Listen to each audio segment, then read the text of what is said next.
제가 법무부 장관으로 일할 수 있게 된다면 우리 검사들과 함께 검찰 개혁을 추진해 나가겠습니다. 고 노무현 대통령께서 추진했고 문재인 대통령께서 완성해가는 이 검찰 개혁의 과정에 제가 작은 미랄이라도 도움이 된다는 점이 참으로 가슴 뛰고 과분합니다. 네, 감사합니다. 최근 그 후보자에 대해서 새로운 별명이 생겼는데 혹시 들어보셨습니까? 양파 또는 썩은 양파라는 이제 별명이 붙었다고 합니다. 그 이유는 근데 까도 계속 비리가 나온다. 비리 백화점이다. 누가 봐도 위법한 행위를 했거나 사회상규에 위배되는 행위를 했다면 당연히 국무위원 후보자로서 자격 미달이겠지만 지금 후보자와 관련해서는 어떤 것도 그 결격을 논할 정도로 위법부당한 것은 없다고 보입니다. 예, 오늘의 이슈 첫 번째로 어제 있었던 박범계 법무부 장관 후보자 청문회부터 돌아보겠습니다. 양문석 공공미디어연구소 이사장, 박원석, 김경진 전 국회의원, 그리고 최수영 시사평론가 나오셨습니다. 어서 오십시오. 안녕하세요. 양문석 이사장 어제 청문회 다 보셨나요? 다는 못 봤습니다. 예. 이 보기에 좀 힘들더라고. 어떤 점이 제일 힘드셨어요? 어쨌든 속 시원하게 이야기할 수 없는 내용들도 많았고, 예. 그다음에 또 제 입장에서는 야권에서의 공세가 최소한 장관 인사청문회인데 방금도 잠시 보여줬던 전주혜 의원 같은 경우에 곧 장관이 될 수도 있는 이 한때 예. 동료 의원한테 네. 썩은 양파라는 표현을 대놓고 노골적으로 하는 모습들이 어느 국민이 보기에 좋았겠냐. 어쨌든 박범계 후보자가 속 시원하게 모든 것을 이야기하지 않았던 부분에 대해서도 충분히 질책이 가능하지만 그것들을 벗겨내는 과정에 있어서의 최소한의 예의조차도 없었다. 예. 그런 측면에서 본다라면 말 그대로 공격에서 두들겨 패기 위한 인사청문회인지 안 그러면 말 그대로 공직자를 검증해 나가는 예. 인사청문회인지 본말이 전도되지 않았나. 그리고 저는 인사청문회가 계속 되어야 되는가라는 생각까지 하게 됐습니다. 그래요. 그런데 박원석 의원 보면 요즘 청문회, 인사청문회가 갈수록 더 분위기가 좀 험악해지는 것 같아요. 청문회 하기 전부터 이미 양쪽이 좀 감정이 상해 있는 경우가 많은 것 같아요. 그렇죠. 이번에도 국민의힘이 자체 청문회까지 예. 하루 전에 열어서 물론 이제 증인 채택에 합의가 안 돼서 꼭 필요한 증인들을 여당이 허용하지 않기 때문에 예. 자체 청문회를 할 수밖에 없다. 예. 이런 얘기를 했지만 실상 자체 청문회까지 거친 것 치고는 이른바 결정적 한방이라는 게 없었던 거죠. 청문회가 굉장히 격앙은 되는데 예. 이게 이제 후보자의 도덕성에 대해서 촘촘한 검증도 안 되고 또 그렇다고 정책 질의가 내실 있게 진행도 안 되고 국민들 입장에서는 저런 청문회를 해야 될까? 또 청문회에서 여러 가지 문제가 지적돼도 현 정부 들어서서 이미 26명의 장관을 청문보고서 채택 없이 임명을 했다는 거죠. 어떻게 보면은 좀 유명무실화돼가는 상황이어서 제도적인 보완이든 제도적인 개선이든 좀 필요한 것 같고 국회에서 국회의장님을 포함해서 그 청문회 제도를 좀 개선을 해야 된다. 그래서 도덕성이나 신상에 관한 문제는 자료를 충실히 공유하는 걸 전제로 1차 비공개 검증을 하고 그다음에 공개 청문회에서는 정책 질의를 하자. 이제 예. 미국식 청문회 제도인데요. 아무튼 그런 방식으로라도 현재처럼 이렇게 좀 국민들 입장에서 무용하게 보이는 이런 청문회 제도는 여야가 좀 한번 깊이 생각을 해서 바꿔야 되지 않을까 싶습니다. 예. 지금 박원석 의원 지적하신 대로 여야가 좀 격앙돼 있다 보니까 정작 청문회 주인공인 후보자에 대한 청문회보다는 그 격가지를 두고 이런저런 얘기가 많이 나오는 그런 모습을 볼 수가 있습니다. 어제 이런 일도 있었는데 한번 보실까요? 2012년 총선, 특히 이때부터를 정점으로 해서 계속해서 습관적으로 누락이 됩니다. 지금 재산 누락으로 재판받고 계시지 않습니까? 그런 분이 지금 누구의 재산 신고를 감히 함부로 검증하겠다고 하시는 것인지 도저히 이해가 가지 않습니다. 제대로 알고 질의를 하시기 바랍니다. 시작해 주세요. 시간 넣으라고. 뭐라고요? 시간 넣어요. 시작하라고. 조수진 의원 시간 끝나기 전에 질의하세요. 보세요. 지금 뭐 하는 겁니까 지금? 어디다 대고 이것이래? 어디다 대고 그러면은 맨날 욕하십니까? 마이크 잡고. 김경진은 저런 모습은 참 불편하네요, 보기가. 글쎄요. 그러니까 감정이 이제 날이 서 있으니까 지금 그런 것 같고요. 제가 보니까 윤호중 위원장이 아마 그 마이크 전기 넣는 아마 직원에게 말을 한 건데 순간적으로 조수진 의원이 착각을 이제 본인에게 반말했다고 착각하셔서 아마 저런 상황이 된 거 아닌가. 뭐 그렇게 읽히긴 하는데 저는 저거예요. 아까 이제 박원석 선배가 얘기한 대로 첫째 대통령이 지금 청문회를 거의 그냥 무시하다시피 하는 상황이에요. 보면. 그게 물론 이제 여당의 절대다수의 의석이 있으니까 가능하긴 했지만 사실은 그 이전에도 약간 그런 가능성은 좀 있었던 것 같고 분위기는 있었던 것 같고 그래서 지금 문 대통령이 어떻게 보면 대통령직을 수행하는 데 있어서 나중에 공과가 분명히 있겠지만 그런 점은 과쪽으로 평가될 요소가 있지 않을까 이제 저는 개인적으로 그렇게 생각을 하고요. 두 번째는 일단 여당의 자세도 문제예요. 저는 국회의원 할 때 증인이나 참고인은 부르고 싶은 국회의원이 있으면 다 불러야 된다고 하는 게 제 소신이었어요. 왜냐하면 저 자리에서 불러서 물어보고 나서 평가는 다 같이 하면 돼요. 국민들이 하면 되고 언론이 하면 되고 그 상임위원회가 하면 돼요. 애시당초 증인이나 참고인을 안 부르겠다? 당신은 뭔데? 국회의원 자리를 왜 차지하고 있는데? 그 근본적인 질의를 할 수밖에 없는데 지금 현재 인사청문회나 국정과 관련해서 정부 여당이 취하고 있는 자세들에 대해서는 굳이 비판을 좀 더 하자면 당신네들이 뭔데? 국회의원들 맞아? 라는 비판을 이제 여당 의원들한테 하고 싶고요. 그 이전에 조금 정밀하게 제가 이제 부탁을 제도 개선을 청와대 민정수석팀에서 검증을 했을 거 아니에요. 그러면 이런저런 가령 지금 재산신고 누락이라든지 몇 가지 누구 사진 찍었다니 이런 것들 걸리는 것도 있고 안 걸리는 것도 있고 근데 상당 정도는 걸렸을 거 아니에요.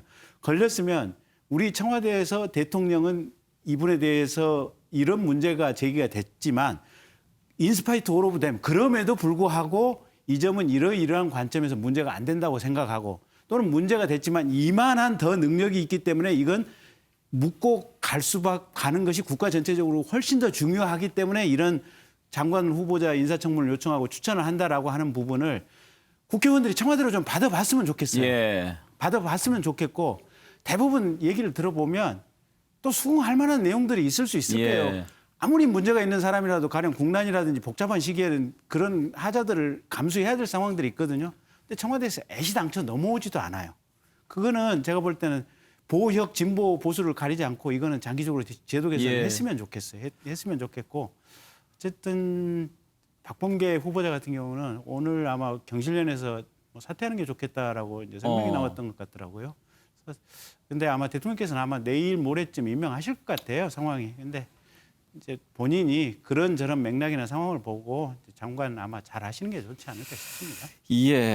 그런데 어제 국민의힘의 조영 원내대표도 그런 얘기를 하시더군요. 청와대에서 검증 자료를 국회로 좀 보내주면 그나마 확실하게 알 수 있지 않겠느냐 그런 얘기를 하던데 그런데 최수영 평론가 그런 부분들이 개선되지 않으면 앞으로 청문회 계속 이런 식으로 갈 것 아닙니까?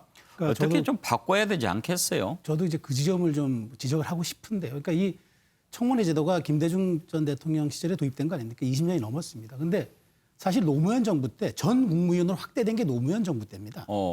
그렇다면 이제 노무현 정부를 계승한다는 문재인 정부가 청문회 이렇게 취지를 살리지 못하고 정말 맹탕 청문회, 부실 청문회라는 소리를 듣고 또 27번째로 대통령께서 청문 채택이 되지 않더라도 박범계 장관을 임명한다면은 그야말로 이거는 유명무실한 제도 아닙니까?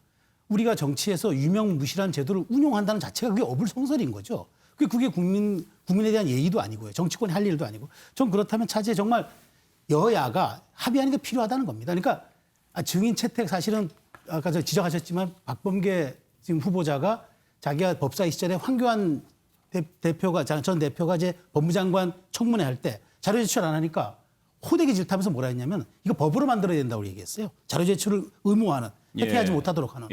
그런 분이 이제 와서는 증인 채택을 단 한 명도 물론 본인이 안 한 거는 본인이 하는 건 아니니까요. 당이 방어해 줬지만 그렇다면 이것은 국민적인 설득력도 없고 청문 제도의 당초 취지도 살리지 못한다면 이거는 정권이 바뀔 때마다 이게 반복될 수 있다면 이거는 여야가 합의해서 차라리 바꾸는 게 맞고 실효성 있는 제도 아까 박원석 의원이 지적한 대로 2개로 나눠서 하든가 이제 이런 뭔가 좀 합의된 정치를 할 필요가 있지 이런 것이 반복된다면 날만 설 뿐이고 여야 감정의 골만패이고 정치의 희화화 혹은 정치의 냉소주의를 양산할 가능성이 크기 때문에 저는 이런 점들은 좀 정치권이 진지하게 고민할 필요가 있다 말씀드리고 싶습니다. 예. 우리 패널들의 의견들이 이제 미국식 청문회를 이제 이야기를 하는 거지 않습니까? 1단계, 2단계, 그다음에 비밀 공개. 이제 이게 지금이 최적기라고 봐요. 이게 마지막 문재인 정부의 마지막 개각이 될 가능성이 높고 이런 상황이면 내년에 어느 당이 그 대통령 선거에서 이길지 모르는 상황에서 이 청문회 제도를 올해 안에 그 손보지 않으면 또 뭐 입장이 바뀌든 입장이 여전해지든 여야 간에 그 청문회 야당 입장에서는 중요한 공격 포인트이고 그다음에 정부 여당의 지지율을 깎아내릴 수 있는 하나의 정치적 이벤트가 돼버리고 그리고 또 여당은 여당대로 끊임없이 내로남불의 그 딜레마에 빠져버리고 그다음에 정말 능력이 있는데 저런 작은 흠집 때문에 안 하려고 하는 많은 그 이 능력 있는 장관급들을 또 데려오지도 못하고 하면서 전체적으로 그 한국의 그 힘들이 소진될 수 있는 가능성이 있기 때문에 저는 올해가 적기고 정말 그 진지하게 청문회법과 관련된 제도가 올해 안에 그 개정되었으면 좋겠다는 바람을 전합니다. 지금 양문석 이사장 얘기 들으면서 문득 그 생각이 드는데 김경진 의원 혹시 말이죠 내년에 이제 대통령 선거 끝나면 인수위원회가 구성되지 않겠습니까? 그럼 이제 내각 준비가 될 텐데 정권 출범한 이후에 꼭 청문회 하잖아요.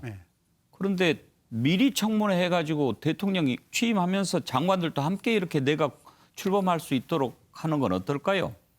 근데 이제 당선자가 이제 결정이 돼야 되니까 이제 시기에 아니 당선 이후에 그렇죠 뭐 그리고 원래 사실은 미국은 그렇게 하잖아요. 예비 캐비닛 내가 다 발표를 거의 알려주지 않습니까? 보면 누구 임명 예정이다, 임명 예정이다 그런 상황들이니까 가능할 수 있겠죠. 가능할 수 있겠고 한 달간은 대통령이 내각 옛날 내각하고 같이 이렇게 일을 하고 막 그랬잖아요. 그렇죠. 근데 그 경우에도 저는 사실은 전임 대통령 내각에서 장관들은 사직하고 차관 대행 체제로 가는 것도 괜찮을 것 같아요. 근데 그 전에 굳이 본다면 저는 그 대통령이 미리 각각의 상임위의 위원장하고 각 간사들에게 조금 이 사람 그러니까 청와대나 인수위에서 검증 작업을 하면서 동시에 같은 후보들에 대해서도 동시에 같이 이렇게 이렇게 병행해서 검증을 할 수 있도록 하고 이러면 훨씬 좀 효율적으로 갈 수 있지 않을까 싶기는 한데 이제 문제는 서로 간에 이게 마음이 발라야 돼요. 그렇죠. 이게 자기 쪽 입김과 자기 쪽 사람만 어떻게든 집어넣어야겠다. 선거 때 나 도와준 사람 위주로 능력하고 조금 부족하더라도 그런 사람 위주로 장관을 시켜야겠다라고 하는 이제 당선자의 입장. 그다음에 이쪽 야당 쪽 입장에서는 어쨌든 그래도 우리 편에 입김을 좀 더 넣어야겠다. 이 생각이 들어가는 순간 이게 쉽지가 않은데 그럼에도 불구하고 갈등을 줄이려고 한다면 김대중 대통령 당선돼서 장관직 사실은 반반 나눴잖아요. 보면 나누고 특히 경제부처 쪽은 거의 베스트 오브 베스트를 추천해달라고 해서 추천을 받아가지고. 그때야 뭐 DJP 연합이었으니까. 근데 연합이었지만 그래도 추천을 받아서 온 장관들이 상당히 괜찮았다는 거 아니겠습니까? 보면. 그래서 이게 IMF 위기에서도 빨리 극복할 수 있었던 동인도 됐었고. 그래서 대통령제 헌법을 쉽게 개헌할 수 없다면 국회와 그런 방식을 통해서 어쩌면 국회 상임위를 통해서 인재를 고르고 함께 고민하는 과정도 좋은 대안이 될 수 있지 않을까 싶어요. 아무튼 인사청문회 뭔가 좀 대책이 나와야 될 것 같아요. 다음으로 넘어가겠습니다. 정의당 김종철 대표의 성추행 파문으로 정의당이 창당 이후 최대 위기에 빠졌습니다. 어떻게 헤쳐나갈 수 있을까요? 네, 먼저 정의당 지도부의 고개 숙인 모습부터 보겠습니다. 피해자인 장혜영 의원은 고심 끝에 저에게 해당 사건을 알렸고 이 사건은 다툼의 여지가 없는 명백한 성추행 사건입니다. 가해자인 김종철 대표는 모든 사실을 인정하였습니다. 정의당은 성추행 사건에 대해 예외와 관용이 없습니다. 성인지 감수성 그리고 당원 당규 등에 따라 단호하게 조치할 것입니다. 밑바닥부터 근본적인 변화를 위해 뼈를 깎는 노력을 하겠습니다. 철저한 쇄신의 노력을 하겠습니다. 국민 여러분께 다시 한번 머리 숙여 사과드립니다.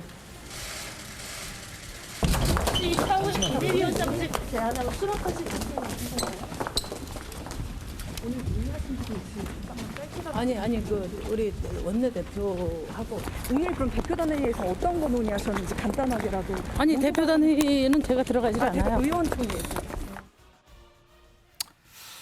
예.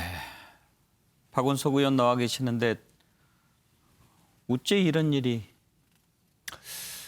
정의당이 그 어떤 정당들보다 이 성평등 가치에 대해서 또 젠더 폭력 문제에 대해서 원칙적인 주장을 해왔고 또 당내에서 그런 문화를 만들기 위한 당원들의 교육을 비롯한 각별한 주의를 기울였음에도 불구하고 이런 일이 일어난 거에 대해서 우선 뭐 그동안에 정의당을 믿어주시고 지지해 주셨던 국민 여러분께 깊이 사과의 말씀을 드리고 결국 정의당조차도 여전히 멀었다.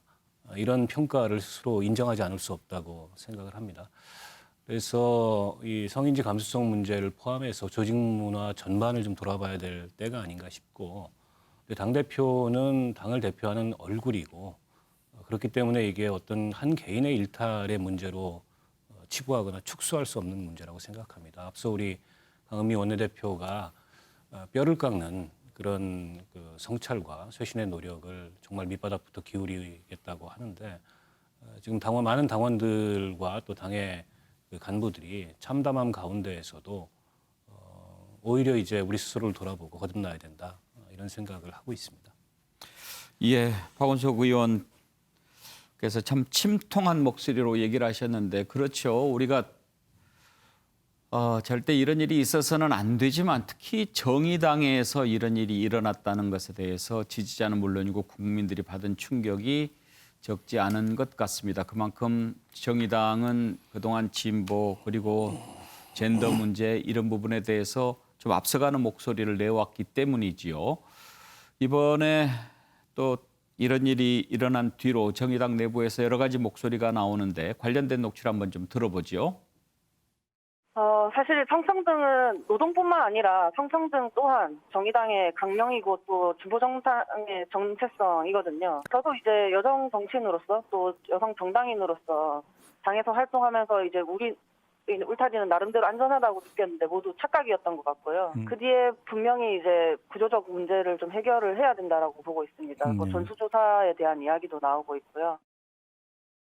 이제 피해자가 어떻게 이 부분을 이제 잘 극복할 수 있을까 이런 이제 그게 제일 방점을 뒀던 것 같습니다. 이제 성폭력 피해자라고 하면 사람들에게 슬프고 힘들고 그리고 뭔가 무기력하고 이 사회에서 약간 그런 이제 피해자다움이라는 고정관념이 있잖아요. 피해자가 이래야 된다. 근데 이제 피해자다움이라는 것은 모든 사람이 다양하듯이 많은 피해자들은 본인이 어떤 선택과 결정에 따라서 다양한 모습을 보일 수 있고 다양한 대응을 할 수 있고 다양한 감정을 가질 수 있다. 솔직하고 본인이 피해자라는 것을 사람들이 인정하는 가운데서 정치를 하는 것이 자기 목소리를 정확하게 낼 수 있다고 판단하셨던 것 같아요.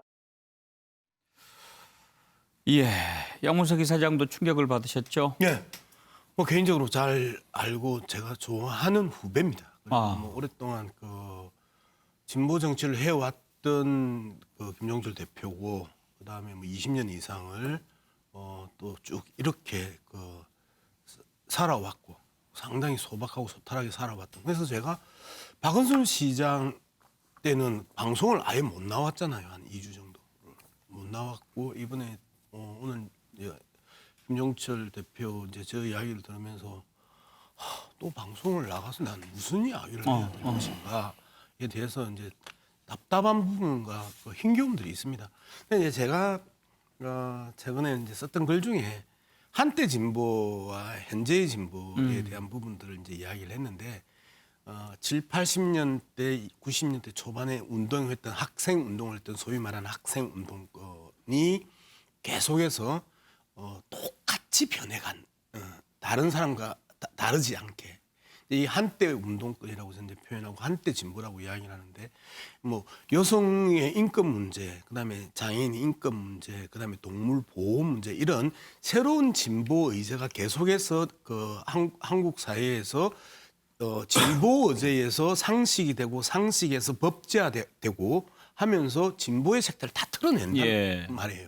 그 과정에서 시대 정신을 따라가기 위해서는 학습하고 고민하고 체화시켜서 실천해야 되는데 이러한 노력들을 게을리했거나 방심했었을 때 나는 언제든지 피해자가 될 수도 있고 나는 언제든지 가해자가 될 수 있다라는 그러한 경계심들이 계속 느슨해져 버린 거 아니냐. 개인의 일탈로 쳐다볼 것이 아니고 전체적으로 사회적인 문제로 이 문제를 바라봐야 되는 시선이 이제 다시 한 번 더 한국 사회의 경종을 울린 사건으로 남았으면 좋겠습니다.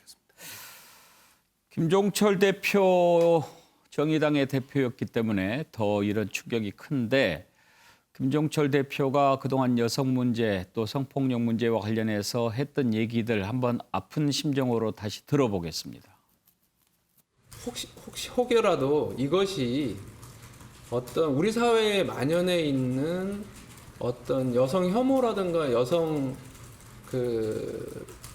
에 대한 폭력, 뭐 성폭력의 이런 것에 어떤 반대되는 그런 걸 극복하기 위한 것에 반대되는 알리바이처럼 해서는 안 될 것 같다라는 생각을 합니다.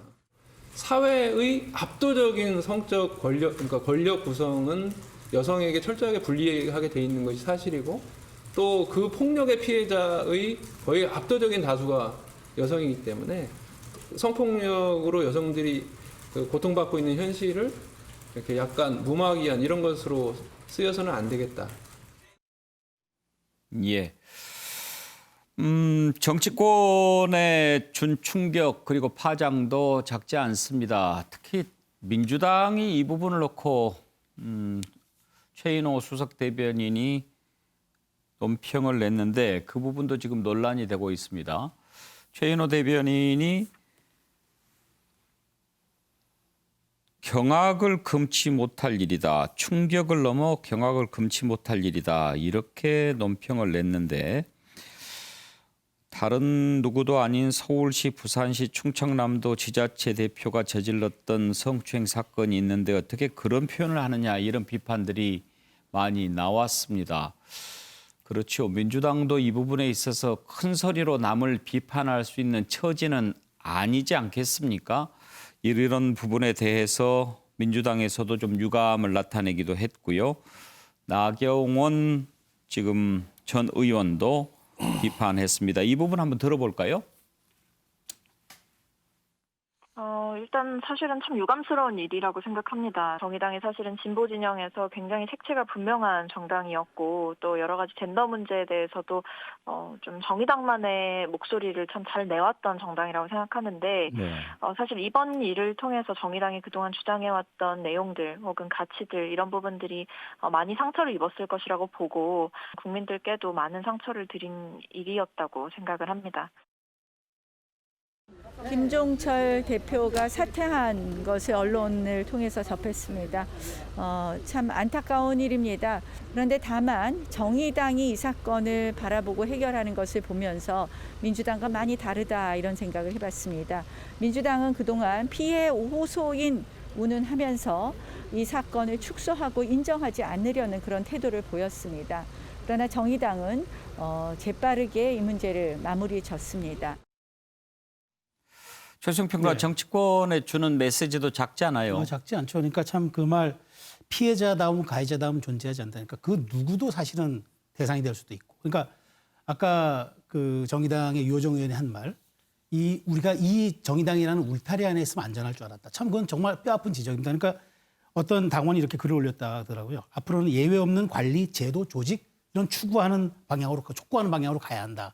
굉장히 아픈 얘기죠. 그리고 저는 이번에 장혜영 의원이 얘기했던 우리가 왜 처참한 실패라는 말을 꺼내면서 이 원인과 실패 과정을 한번 돌이켜보자. 저는 저 메시지가 굉장히 울림이 있다고 생각을 합니다. 그래서 지금 사실 민주당에서 저렇게 뭐 경악과 충격 이렇게 권인숙 의원도 비판했지만 아니 어떤 비판을 타자화하면 안 되잖아요. 자기 스스로 먼저 들여다봐야지. 그리고 정말 민주당이 무관용 원칙 얘기하려면 후보 내지 말고 혹시나 그 사실을 유출했다는 의혹받고 있는 남인순 의원부터 제명을 했었어야죠. 그러니까 저런 식으로 떼넘기기식의 꼬리자르기식의 그다음에 나는 맞고 남은 그르다는 아시타비의 시대, 내로남불의 자세 이런 자세들은 저는 이 성폭력 대책을 계속 끊을 수 없기 때문에 정치권이 저런 식으로 타자화하는 비판들 하면 안 됩니다. 그런데 김경진 의원, 지금 이제 김종철 대표는 물러났고 일단 당에서도 자체적으로 지금 징계위원회를 열어서 또 조치를 논의하지 않겠습니까? 그런데 이런 와중에 지금 시민단체가 또 김종철 대표를 고발을 했습니다. 일단 장혜영 의원은 뭐 법적으로 처벌하는 것을 원치는 않는다 이런 입장을 밝힌 것 같은데 이런 경우에는 사법적으로 어떻게 처리가 됩니까? 그게 참 묘합니다. 그러니까 친고죄가 폐지가 됐기 때문에 이제 원론적으로 얘기를 한다면 시민단체가 고발을 안 했다고 하더라도 이게 언론에 보도가 됐고 만천하에 세상에 알려진 거 아니겠습니까? 그러면 수사기관인 경찰은 수사해야 될 의무가 생긴 겁니다. 근데 이제 시민단체가 고발장까지 냈으니까 더더군다나 의무가 명백하게 지금 경찰한테 주어지는 이런 상황이 돼버렸는데 실은 그 성범죄에서 친고죄를 폐지할 때 피해자들에게 어떻게 보면 고소를 취하하도록 또는 고소를 안 하도록 하는 과정에서 여러 가지 불합리가 있을 수 있다라는 그런 문제의식에서 지금 친고죄 조항을 폐지를 했었는데 지금 이 상황은 또 시민단체가 과연 고소를 하는 것이 과연 적절한지 그 문제에 대한 또 다른 측면에서 고민을 우리 사회에 갖다 주고 가져오는 측면이 좀 있지 않나 싶은 생각은 있는데 어쨌든 현재의 법 제도는 그렇게 되어 있습니다. 예. 혹시 대표와 소속 의원 간에 일어난 일이면 이것도 권력형 성범죄로 볼 수 있나요?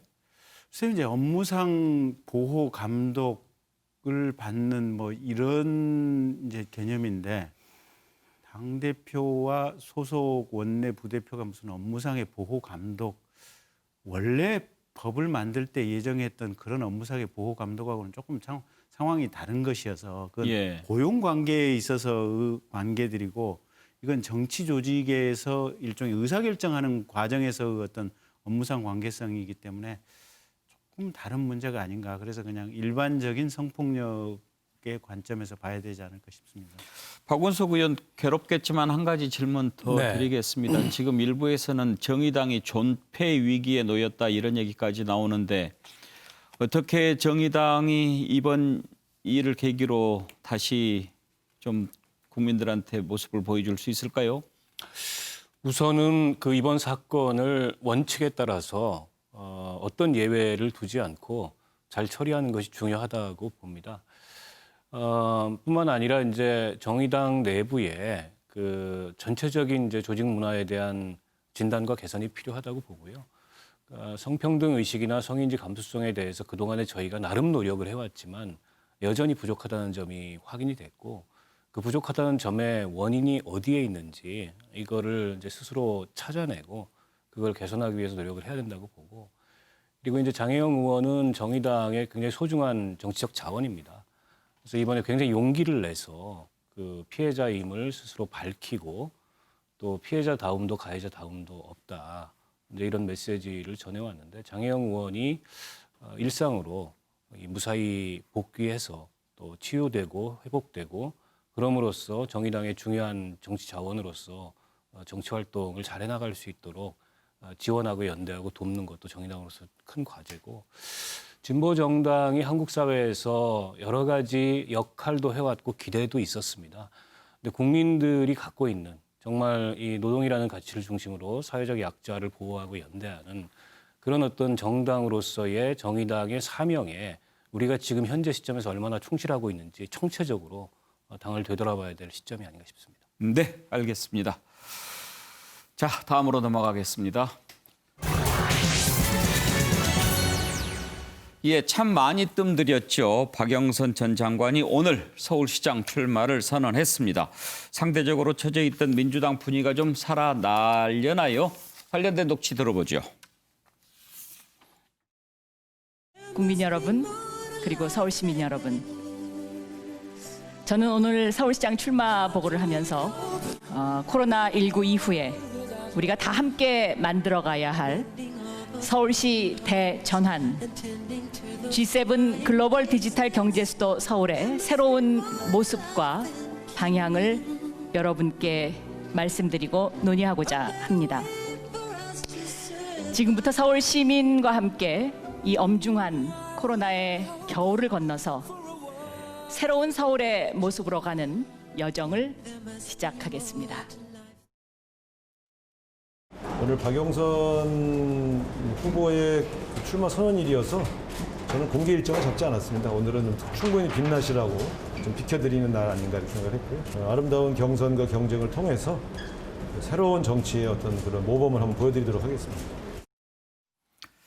예, 양문석 이사장 일단 네. 뭐 우상호 의원 얘기하는 것 보면 페어플레이 경선을 할 것 같네요, 분위기는. 예, 오히려 지금 저 표현이요. 충분히 빛나시라고 자기의 일정을 잡지 않았다가 더 빛나 보여요. 지금 이제 부산 같은 경우에 국민의힘 이제 예비 후보자들이 치열하게 그 당내 그 이제 이 험담들을 던지면서 네거티브 캠페인을 이제 벌였단 말이에요. 그러면서 이제 부산 시민들에게 지지율로 일정하게 이제 그 해초리를 맞은 상황에서 더불어민주당 입장에서 이 두 후보가 또 치고받는 모습을 보여줬었을 때 다 감당할 수 없는 질책들이 또 쏟아질 거란 말이에요. 그런 측면에서 보면 박영선 전 장관의 출마와 우상호 의원의 그 표현들과 일정을 비우면서 빛내주는 이런 모습들은 정치권에서 참 보기 어려운 상황이거든요. 예. 이런 상황에서 보기 좋았다. 그다음에 두 번째 이제 전체적으로 더불어민주당의 악재들이 이제 상당 부분 소진된 상황에서 저분들의 아름다운 경선이 그 진행이 됐었을 때 더불어민주당에게 그 등 돌렸던 눈길을 끊었던 많은 그 서울 시민이나 부산 시민들의 그 눈빛이 따뜻해질 수 있지 않을까 저는 그렇게 생각해 봅니다. 그런데 지금 저렇게 하는 모습이 일단 보기는 좋은데요. 네네. 상대적으로 지금 이제 야당은 또 후보 단일화 문제도 있고 해서 이슈가 자꾸 부각이 되지 않습니까? 네네. 좀 흥행 면에서 좀 처지지 않을까 그런 생각도 저는 들어요. 이 부분이 이제 오늘 이제 박영선 그 후보는 자영업자들을 먼저 찾아갔고요. 그다음에 이제 우상호 후보는 계속해서 더불어민주당의 가장 약점이었던 부동산 문제에 대해서 계속해서 정책을 내고 있습니다. 뭐 예를 들어서 서울 지하철 1호선의 지하를 통해서 거기에 공원과 공공 임대주택을 짓겠다 이런 표현을 하는데 이제 정책으로 부딪혔을 때는 감정 빼고 정책으로 부딪혔을 때 서울시장 선거도 이제는 정책 선거가 될 수 있겠구나 하는 그 고민과 기획들 그리고 치열하게 정책 논쟁을 해나가는 과정들을 보여주신다면 그 서울 시민들이 더불어민주당이 이제 정신 좀 차렸구나 이제 이런 또 평가를 내려주시지 않을까요? 알겠습니다. 민주당 내에서 앞으로 박영선 또 우상호 두 후보가 펼쳐나갈 경쟁이 주목이 됩니다. 그런데 요즘 이재명 지사 인기가 대단히 좋지요. 대선 지지도 조사 계속 1위를 달리니까요. 그런 것을 반영하기로 하듯 두 후보 오늘 이재명 지사를 함께 만났더군요. 한번 보실까요? 화이팅! 정말로 영혼을 끌어모아서라도 집을 사야겠다라고 하면